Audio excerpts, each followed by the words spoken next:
Um software pode ter seu tamanho especificado por meio de número de linhas, como a gente havia mencionado. Mas isso, pessoal, pode não determinar a qualidade.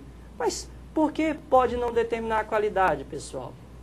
Porque existem fatores que vão aí diferenciar ou caracterizar cada processo. Cada processo é um processo separado. Então, vamos observar aí uma dessas razões para que um processo seja diferente do outro. Então, observem aí, pessoal, que consiste que um produto, um determinado software, pode ter soluções diferentes para o mesmo problema. Por exemplo, a dependência da linguagem de programação. Uma limitação, Alex, é justamente essa, que a line of code, né, linha de código aí, comumente é utilizada em conjunto com outros aspectos relevantes, tais como quantidade de erros ou quantidade de horas trabalhadas. Então, nós temos que são vantagens de utilizar o lock como métrica de software, a facilidade de coletar essas informações. Bom, o que a gente tem aí? Por que é fácil? Eu posso pegar qualquer IDE e eu consigo ver rapidamente a quantidade de linhas. Problemas, nesse caso, eu posso ter o fecha-chaves, por exemplo, está sendo contabilizado também. As métricas orientadas à função são medidas indiretas. Você lembra que a Tereza mencionou? Qualidade, funcionalidade, complexidade, influência, eficiência do software no dia a dia. Requisitos não funcionais mencionados pela Tereza. Então, essas medidas indiretas do software, por meio do qual ele é construído. Nós, no caso, concentrando na funcionalidade ou utilidade que a aplicação vai ter no dia a dia. Então, nós estamos lidando com uma situação que é o cotidiano, que é o funcionamento da aplicação no seu dia a dia. Então, essas métricas orientadas à função, uma das maneiras de obtê-las é por meio da abordagem de pontos de função, pessoal. Nós temos a ideia, é uma nova métrica, é uma nova medida que nós vamos adotar para a qualidade do software, para obter, além da qualidade também, outros aspectos, mas o nosso foco aqui é a qualidade, tá ok? Então vamos conhecer aí, vamos falar um pouquinho dos pontos de funções. Isso, então os pontos por função são computados de acordo com alguns valores do domínio da aplicação. Então, ao contrário do tamanho, qual que é o grande objetivo aí nessas métricas orientadas à função? Não interessa a linguagem, não precisa observar com questão de programação, linha de código. Esse tipo de métrica é totalmente diferente do outro, no sentido que aí eu preciso ver as funcionalidades do software. Que nós podemos observar o número de entradas do usuário, número de saídas do usuário, número de consultas, de arquivos e de interfaces externas. Então, vamos pensar, como que eu vou poder aí estar contabilizando número de consultas? Então, eu tenho um determinado software que eu apresento uma determinada informação, ele pode estar fazendo algum processamento e retorna. Então, eu vou estar contabilizando um aí como número de uma consulta. Eu posso colocar para fornecer apenas informações para o software. Então, é um número aí de entrada, então eu faço de saída. Então, basicamente, o que vocês vão ter que fazer? Observar quais são as funcionalidades e contabilizar em uma dessas categorias. Se é de entrada, se é saída, se eu tenho com arquivo, ou se eu tenho interface entre um sistema e outro. Eu tenho um determinado sistema, eu tenho interfaces ou sistemas intermediários que façam a comunicação desse sistema A com esse sistema C, por exemplo. Então, eu vou estar contabilizando aí. É funcionalidade, quando se trabalha com métricas orientadas à função. Que esses dados colhidos, ou seja, esses números, né, depois de identificados, são associados a um valor de complexidade. Então, basicamente, o que é que você faz? É uma tabela em que você coloca todas essas categorias, essas 5 categorias que eu mencionei. Em seguida, eu vou estar identificando a quantidade e eu vou definir uma complexidade, ou seja, um peso. Será que um número de consulta, ou seja, uma funcionalidade de consulta, tem um peso maior do que uma funcionalidade de entrada?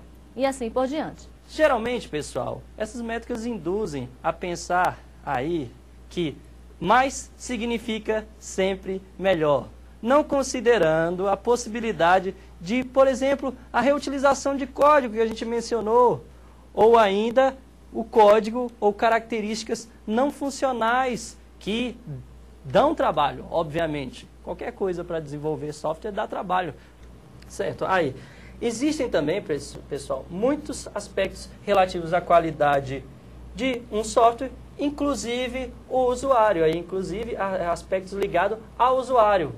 São detalhes que devem ser considerados no momento que vocês estiverem levantando, sejam lá as medidas diretas ou indiretas, como a gente conheceu, mas que vão ser determinantes no processo. Na sequência, algumas medidas de qualidade. São as medidas comumente utilizadas. Termos de corretude, manutenibilidade, integridade, usabilidade, testabilidade, portabilidade, reusabilidade e interoperabilidade. Então, basicamente, nós utilizamos essas medidas aí para fornecer uma qualidade no software.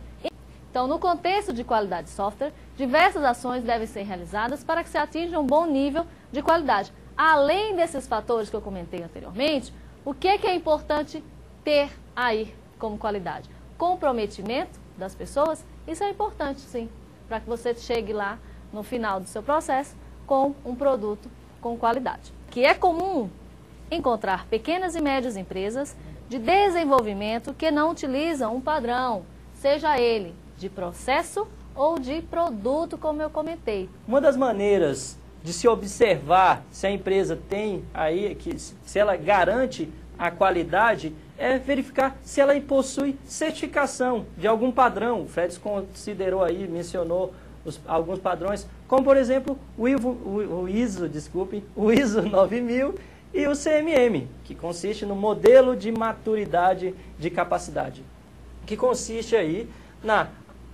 no caso, ele foi aplicado inicialmente nos Estados Unidos, sendo utilizado em diversos países, inclusive no Brasil, pessoal. No caso aí, o certificado de qualidade relativo aos produtos e processos no dia a dia. Para isso, nós temos alguns níveis, né, Tereza? Isso. Então, o padrão CMM tem diversos níveis. Inicial, repetível, definido, gerenciado e otimizado. Nós temos que os níveis de maturidade, eles vão descrever características que devem ser assumidas pelos processos das organizações. Pessoal, aqui nós estamos falando nada mais, nada menos que uma padronização. Uma padronização, onde vocês vão padronizar a classificação e os processos. As normas que vão ser estabelecidas, as normas que vão ser obedecidas no desenvolvimento. O primeiro processo aí, que é o nosso primeiro nível, pessoal, consiste no nível inicial. Ele consiste no nível que tudo, pessoal, tudo é objeto, tudo é uma questão de sucesso meramente pelo acaso.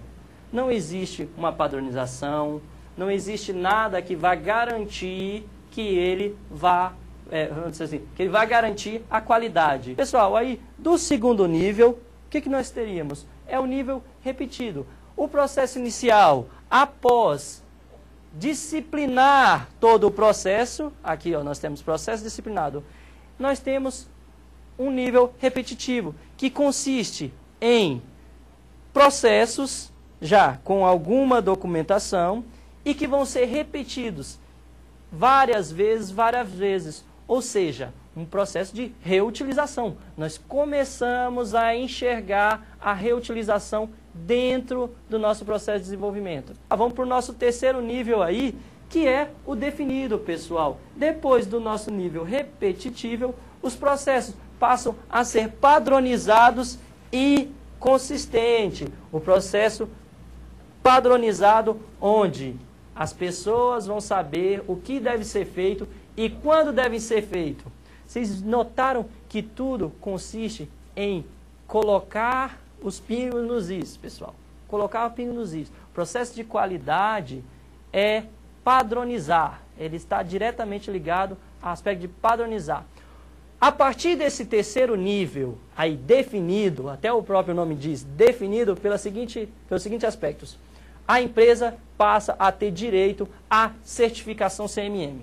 O processo fica previsível. Previsível de que maneira? Ele passa a ser gerenciado, as pessoas têm controle de cada um. Eles observam todo o processo de software de uma maneira como um todo. Então, é o quarto nível do CMM. E o quinto e último nível que vocês observam aí no slide é, no caso, resultado do nosso nível 4 gerenciado com um processo continuamente melhorado. Então, nós temos o nosso nível de otimização, onde novas ideias, novos aspectos são considerados a partir de um feedback. De feedback de quem? Do usuário, do próprio desenvolvedor, que vai melhorar, que vai fazer com que o software seja melhorado.